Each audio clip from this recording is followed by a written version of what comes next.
చిట్టా number 1 friends, నిన్న నాకు ఒక మిత్రుడు ఫోన్ చేసిండు కర్ణాటక నుంచి. అన్న, ఈ టాపిక్ నువ్వు స్కిప్ అయినవా అని చెప్పిండు. నిజంగా చెప్పాలంటే బ్రదర్ స్కిప్ అయినా, యాద్ దాష్లకేం జర ముంగడికి పోయింది. చెప్పినందుకు నిజంగా చాలా ఇంపార్టెంట్ టాపిక్, ఖచ్చితంగా తీసుకోవాలి కాబట్టి ఇప్పుడు తీసుకుంటున్నాము. అది ఏందనంటే కర్ణాటకల రైజింగ్ ముస్లిం ప్రిజన్స్ ఏ రకంగా పెరుగుతున్నది, తద్వారా దాన్ని రాజకీయంగా దీని మీద పలు ఏమంటారంటే ఇన్ఫ్లుయెన్స్ దీన్ని ఎట్లా అవుతుంది ఎక్సెట్రా ఎక్సెట్రా దీని మీద కంప్లీట్ చర్చ చేద్దాం ఫ్రెండ్స్. చిట్టా నంబర్ 1 తీసుకునేది ఏంటంటే the high and the rising Muslim prisons in the parts of Karnataka. ఈ స్టడీ ఎవరు చేసిరనంటే friends, centre of policy studies అని చెప్పి 2015లో ఒక సర్వే చేసింది. ఆ సర్వేని ఇవాళ బయటకు వచ్చింది. అబ్సల్యూట్గా మీకు నేను కంప్లీట్గా ఆ సర్వే ఎక్కడ దొరుకుతుందో కూడా రిపోర్ట్ నేను పెట్టిన cpsindia.org దొరుకుతుంది. చేసింది సెంటర్ ఆఫ్ పాలసీ స్టడీస్. అసలు ఏంది లొల్లి కంప్లీట్గా డిస్కషన్ చేద్దాం గిరీష్ అని చెప్పి మనం మాట్లాడితే ఇలా మనం అర్థం చేసుకోవాల్సింది ఏంటంటే ఓవర్వ్యూ ముస్లిం డెమోగ్రఫిక్స్ కర్ణాటకలో ఎట్లా పెరిగింది. ఇవాళ ముస్లిం పాపులేషన్ వచ్చేసి 12% 1961లో ఉంటే అది 2021కి వచ్చేసరికి 15% అయింది అని చెప్పి చెప్తున్నారు. సిగ్నిఫికెంట్గా అర్బన్ ఏరియాస్లో బాగా పెరిగింది. ఇన్ఫ్యాక్ట్ సోషల్ డైనమిక్స్ ఇంకా మైగ్రేషన్ ప్యాటర్న్స్ కంప్లీట్గా ఈ సర్వే బట్టబయలు చేస్తుంది అని చెప్పి సర్వే రిపోర్ట్ చెప్తున్నది. అయితే 1961 నుంచి 12% ఉన్న ముస్లిం పాపులేషన్ 2021లా కర్ణాటకలో వచ్చేసరికి 15% దాటి ఎట్లా పోయింది అని అనేది ఇవాళ టాపిక్ విశ్లేషణ. అయితే ఇవాళ మనం అందరం అర్థం చేసుకోవాల్సింది ఏంటంటే ముస్లిం పాపులేషన్ కర్ణాటకలో 5.16% ఇన్ 4 ఇయర్స్లో పెరిగింది. అంటే 12.92% 2011 నుంచి 18.08 ఇన్ 2015 పెరిగింది అని చెప్పి చెప్తున్నారు.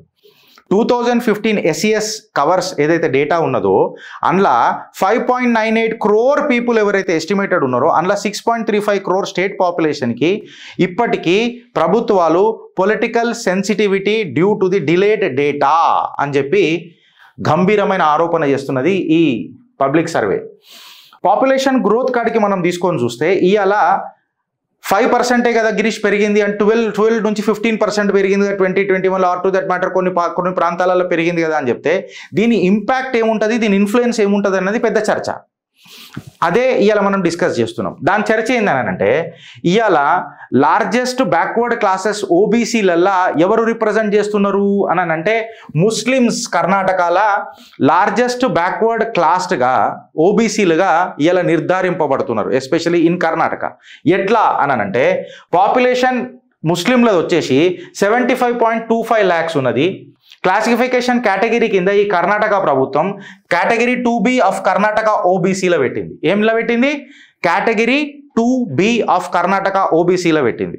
రికమెండేషన్ ఏం చేస్తున్నారు? పెడితే ప్రాబ్లం లేదు మనకు. రికమెండేషన్ ఏం చేస్తున్నారు? కర్ణాటకలో వీళ్ళకు 4% ఉన్న రిజర్వేషన్ని 8%కి తీసుకుపోవాలా అనే తత్వం ఉంది చూడు.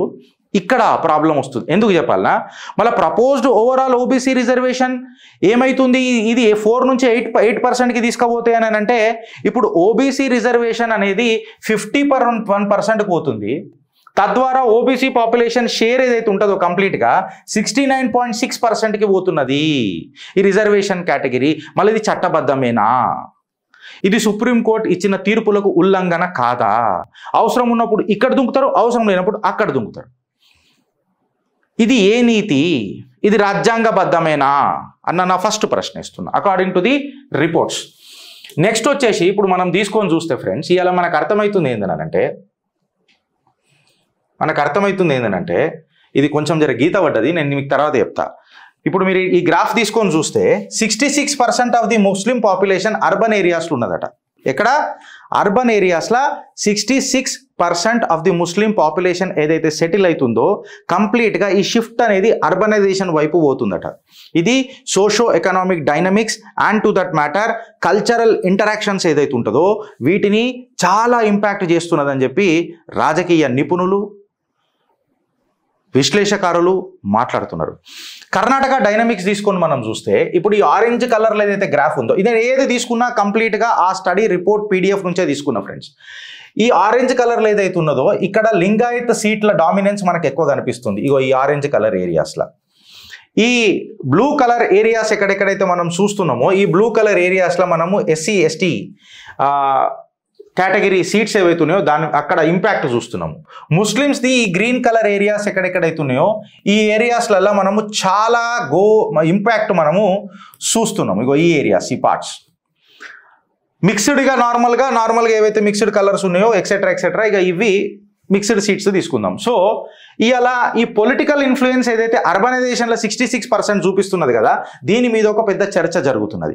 అయితే ఏ రీజన్లలో ఎంత పెరుగుతున్నది, ఏ కాన్స్టిట్యుయెన్సీలలో ఎంత పెరుగుతున్నది, దానివల్ల మనకేం ప్రాబ్లం అవుతున్నది, ఈ ప్రాబ్లం రాజకీయంగా ఎట్లా ఇంపాక్ట్ చేస్తుంది అని చెప్పి మనం మాట్లాడితే, ఇవాళ ఏవైతే కీ రీజన్స్ ఉన్నాయో ముస్లిం ప్రిజన్స్ డామినెంట్గా కర్ణాటకలో పెరుగుతున్నాయి చూడు, అవి తీసుకుంటే మనము బిదర్, గుల్బర్గా, బీజాపూర్, ధార్వార్, హవేరి, దక్షిణ్ కనగ, కొడగు, బెంగళూరు, కోలార్, ఈ 4 ఏరియాలల్లో విపరీతమైన ప్రిజెన్స్ ముస్లిం పాపులేషన్ది మనకు కనబడుతున్నది అని చెప్పి సర్వే చెప్తున్నది.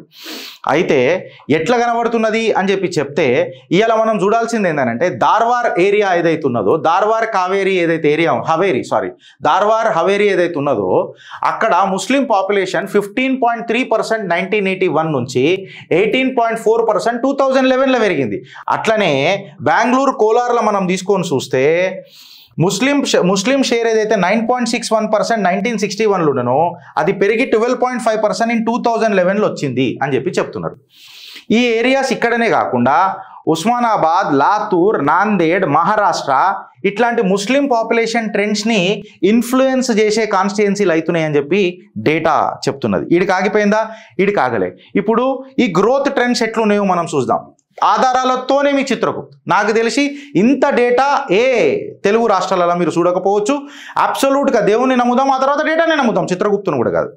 ఇవాళ ఈ హై ముస్లిం ప్రిఫరెన్స్ ఏరియాస్ ఏవైతే కర్ణాటకలో ఉన్నాయో ఈ రీజనల్ డిస్ట్రిబ్యూషన్ గ్రోత్ ట్రెండ్స్ ఎట్లా జరుగుతున్నాయి అని చెప్పి మనం మాట్లాడితే Dakshin Kannada and Kodagu rapid Muslim population గ్రోత్ని విట్నెస్ చేస్తున్నాయి. అర్బన్ ప్లానింగ్ని ఇంకా రిసోర్స్ అలొకేషన్స్ని కన్ఫ్యూజ్ చేసేస్తున్నాయి. ఎట్లా దక్షిణ్ కన్నడ అండ్ కొడగుల ఈ ర్యాపిడ్ ఎక్స్పాన్షన్ ఏదైతే అవుతుందో ముస్లిం పాపులేషన్ గ్రోత్ది, ఆబ్వియస్గా నువ్వు ఏదైనా అర్బన్ ప్లానింగ్ చేద్దామన్నా లేకపోతే రీఅలొకేషన్ రిసోర్సెస్ ఏదైనా పెట్టుకుందామని అనుకున్నా, రిసోర్స్ అలొకేషన్స్ పెట్టుకుందామనన్నా ఈ ర్యాపిడ్ పాపులేషన్ ఒకటేసారి రాగానే ఎట్లా చేస్తావు? ఇప్పుడు అర్బన్ సెంటర్స్లో కూడా మనం తీసుకొని చూస్తే major urban areas like Bengaluru and Gulbarga significant Muslim population influencing the local cultural and economy మీద కూడా దీని ఇంపాక్ట్ పడుతున్నది అని చెప్పి చెప్తున్నారు. ఇంకా ఎకానమీ మీద ఎట్లా పడుతుంది గిరీష్, కల్చరల్ ఎట్లా పడుతుంది గిరీష్, ఇన్ఫ్లుయెన్స్ మీద ఎట్లా పడుతుంది Girish, stay tune with Chitragupt. కంప్లీట్గా డీకోడ్ చేస్తే ఇవ్వాలి, కొంచెం పెద్దగా పోయినా చెప్తా.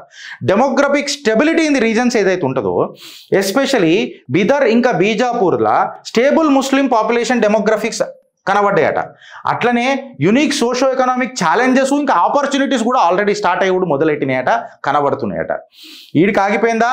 ఈడికి ఆగలే. ఇప్పుడు చూడు రిఫరెన్స్ అబ్సల్యూట్ డేటా మీ చిత్రగుప్తులో చెప్తున్నా, మా జై జూమ్ కూడా చేసుకుంటాడు. ఇవాళ షేర్ ఆఫ్ ముస్లిం డిస్ట్రిక్ట్స్ కర్ణాటకలో ముస్లిం పాపులేషన్ ఎంత ఉందంటే బిదర్లో 19.68, గుల్బర్గా 19.99, బీజాపూర్ 16.97, యాద్గిర్ 13.32. ఇక మీరు చూడండి సేమ్ నేను ఇదే మైనారిటీలలో ఉన్న ముస్లింలను కాకుండా మైనారిటీలలో క్రిస్టియన్లను తీసుకొని చూస్తే అదే బిదర్లో 2%, గుల్బర్గాలో 0.33%, బీజాపూర్లో 0.11%, యాద్గిర్లో 0.74%, బెలగాంలో ముస్లిం పాపులేషన్ 11.6, బెలగాంలా 0.39 క్రిస్టియన్ పాపులేషన్, ధార్వాడ తీసుకుంటే 20.94, అదే ధార్వాడలో క్రిస్టియన్ పాపులేషన్ 1.56. అట్లా తీసుకొని పోతుంటే మ్యాక్సిమం ఎక్కడ తీసుకున్నప్పుడు దక్షిణ కన్నడలో మనం తీసుకొని చూస్తే దక్షిణ కన్నడలో ముస్లిం పాపులేషన్ 24.02, కొడగులో 15.74, మళ్ళీ అదే మన క్రిస్టియన్ పాపులేషన్కి వచ్చి చూస్తే దక్షిణ కన్నడలో కేవలం 8.2, ఇక్కడ కొడగులో 3.09. అంచెలంచెలుగా ముస్లిం పాపులేషన్ పెరుగుతూ పోతున్నది, అంచెలంచెలుగా క్రిస్టియన్ పాపులేషన్ తగ్గుతూ పోతున్నది మైనారిటీలలో. మన మైనారిటీలలో మెజారిటీలు ఎవరు ఉన్నారు? ముస్లింలు. ఎవరి కోసం మనం పథకాలు తీసుకొస్తున్నాము? మైనారిటీల కోసం తెస్తున్నాం. ఆ మైనారిటీలలో ఎవరు బెనిఫిట్ పొందుతున్నారు? ముస్లింలు పొందుతున్నారు. మళ్ళీ కొన్ని సెక్షన్స్లలో ముస్లింలు మెజారిటీ అయిపోయారు. మళ్ళీ మెజారిటీ అయిపోయినప్పుడు హిందువులు క్రిస్టియన్లు మైనారిటీ అయిపోయినప్పుడు ఈ బెనిఫిట్ రేషియో అనేది హిందువులకు క్రిస్టియన్లకు రావాలన్నా వద్దా రాజ్యాంగ నీతి ప్రకారం? నేను అడుగుతున్న ప్రశ్నకు సమాధానం ఎవరైనా చెప్పగలుగుతారా అంటే చెప్పరు. అబ్సల్యూట్ డేటా ఆ సర్వే రిపోర్ట్ నుంచి ఇట్లా తీసుకొని మనం చూస్తే ఏవైతే 40% అబోవ్ ముస్లిం పాపులేషన్ దాటిపోయినాయి కదా, ముస్లిం ప్రిజన్స్ ఉన్న ఏదైతే టౌన్స్ ఉన్నాయో కర్ణాటకలో 40% దాటిపోయి ఉన్న ఏవేవైతే ఉన్నాయో అవన్నీ మనం తీసుకొని చూస్తే ఇవాళ బెలగాం, బీజాపూర్, బిదర్, రాయచూర్, ఉత్తర కన్నడ, ఉత్తర హావేరి, షిమోగా, ఉడిపి, తుమ్కూర్, దక్షిణ కన్నడ, మైసూర్, గుల్బర్గా, యాద్గిర్, కోలార్, చిక్బలాపూర్, రామ్నగర, ఇవన్నీ మీరు అబ్సల్యూట్గా కూడా డేటా చూడు ఫ్రెండ్స్. నేను డేటా పెట్టిన ఇది ముస్లిం ప్రిజన్స్ అనేది మోర్ దెన్ 40% ఉన్నది. ఇవాళ బిదర్, గుల్బర్గా, బీజాపూర్లా 1911 నుంచి 2011 వరకు డేటా తీసుకుంటే బిదర్లా 14.30% నుంచి ఇలా 19.68%కి పెరిగింది, ఇంచుమించు 5% అండ్ అబౌవ్. గుల్బర్గాలో 14.71% నుంచి 17.87% పెరిగింది. బీజాపూర్లా 11.71% నుంచి 14.5% పెరిగింది. ధార్వాడ్లో కూడా 13.35 నుంచి 18.37 పెరిగింది. అదే నేను ఇలా క్రిస్టియన్లకు తీసుకొని చూస్తే 1911లా 8.03% ఉంటే ఇలా 2011లా క్రిస్టియన్లది 7.26% అయిపోయింది. ఇది ఇక్కడ మీకు కనబడతలేదు, బట్ నేను డిస్ప్లే చేస్తా. 7.26% అయిపోయింది. ఇవాళ ఈ బెనిఫిట్ రేషియో పొందుతుంది ఎవరు? చిత్రగుప్తు సబ్మిట్ చేసిన డేటాకి ఎవరైనా ఛాలెంజ్ చేయగలుగుతారా? ఇప్పుడు ఈ rapid growth in Dakshin Kannada, కొడగులా ఏ రకంగా జరుగుతుంది, ఇంపాక్ట్ ఏమున్నది అని చెప్పి మనం ఆలోచిస్తే ఇలా మనం డేటా తీసుకొని పోతున్నాం అబ్సల్యూట్గా. కాబట్టి దక్షిణ కన్నడ ముస్లిం పాపులేషన్ ఇప్పటికీ 25% రీచ్ అయింది. అంటే urban demographic trends, shifts, cultural ఇంపాక్ట్లు, ఎకనామిక్ ఇంపాక్ట్లు, రిసోర్స్ అలొకేషన్స్, అర్బన్ ప్లానింగ్ ఏ రకంగా ఇంపాక్ట్ అవుతుందో ఒకసారి మీరు చూసుకోండి. అర్బన్ గ్రోత్ స్టాటిస్టిక్స్ మనం దక్షిణ కన్నడ అండ్ కొడగులో తీసుకొని చూస్తే 2010 to 23 డేటా అబ్స్ట్రాక్ట్ తీసుకొని చూస్తే దక్షిణ కన్నడ 46.7% ర్యాపిడ్ అర్బనైజేషన్కి గురైంది. ముస్లిం ప్రిజన్స్ ఏదైతే ఉన్నదో 46.7% ర్యాపిడ్ అర్బనైజేషన్కి గురైంది. మీరు అర్థం చేసుకోండి. సోషో ఎకనామిక్ ఇంప్లికేషన్స్ దీని మీద ఏ రకంగా ఉంటాయో నేను మీ ఆలోచనకు వదిలిపెడుతున్నా. ఈడికి ఆగిపోయిందా? లేడు కాగలే. Emerging regions of Muslim growth ఏదైతే మనం తీసుకొని చూసినామో ముస్లిం పాపులేషన్ ఎక్కడైతే రీజన్స్లో బ్రాడర్ సోషో ఎకనామిక్ చేంజెస్ తీసుకొని వచ్చిందో, టార్గెటెడ్ పాలిటిక్స్ ఏదైతే మనం విట్నెస్ చేస్తున్నామో, integration of resource allocation challenges ఏదైతే మనం చూస్తున్నామో, ఈ అర్బన్ ఇంపాక్ట్ అసెస్మెంట్ మనం క్యాలిక్యులేట్ చేసేట్లో ఫెయిల్ అవుతున్నాం చూడు.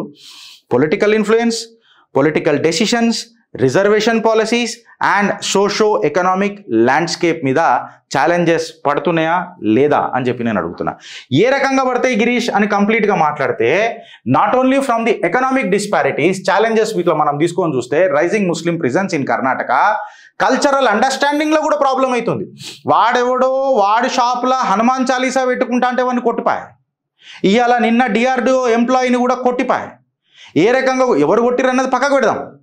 బట్ మీరు సోషో ఎకనామిక్ చేంజెస్ మీరు చూస్తున్నారు, కల్చరల్ ఇంప్లికేషన్స్ మీరు ఆల్రెడీ చూసుడు మొదలెట్టినారు. సో ఎకనామిక్ డిస్పారిటీలు మొదలైపోయినాయి ఈ ర్యాపిడ్ అర్బనైజేషన్ వల్ల. Because there is a challenge in resource అలొకేషన్. క్రిటికల్ అండర్స్టాండింగ్లో ప్రాబ్లం అవుతుంది. పొలిటికల్ రిప్రజెంటేషన్లు అయితే ఇదే ముద్ద కదా వాళ్ళకు మెయిన్గా. రిప్రజెంటేషన్ ఆఫ్ పొలిటికల్ అనే వీళ్ళకి ముద్ద కదా. ఎందుకు రిప్రజెంటేషన్ ఆఫ్ పొలిటికల్లో ముద్ద అని అంటే April 17కి నాకు తెలిసి సిద్ధరామయ్య గారు మీటింగ్ పెట్టారు అనుకుంటూ ఒకటి. If I'm not wrong I stand corrected with the data.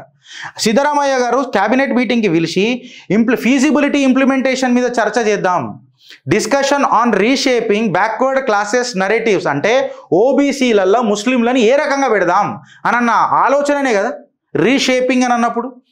ఈ ముచ్చట ఎందుకు మాట్లాడాల్సి వస్తున్నది అని చెప్పి మాట్లాడితే స్టడీ ఏం చెప్తుందంటే షేర్ ఆఫ్ రిలీజియస్ మైనారిటీస్ మన ఏ క్రాస్ కంట్రీ అనాలిసిస్ తీసుకుంటే 1950 నుంచి 2015 వరకు నేషనల్ డెమోగ్రఫిక్ చేంజెస్ జరిగినాయి అని చెప్తుంది. హిందూ పాపులేషన్ వచ్చేసి 7.8% డిక్లైన్ అయింది ఫ్రెండ్స్. ఎంత? 7.8% డిక్లైన్ అయింది.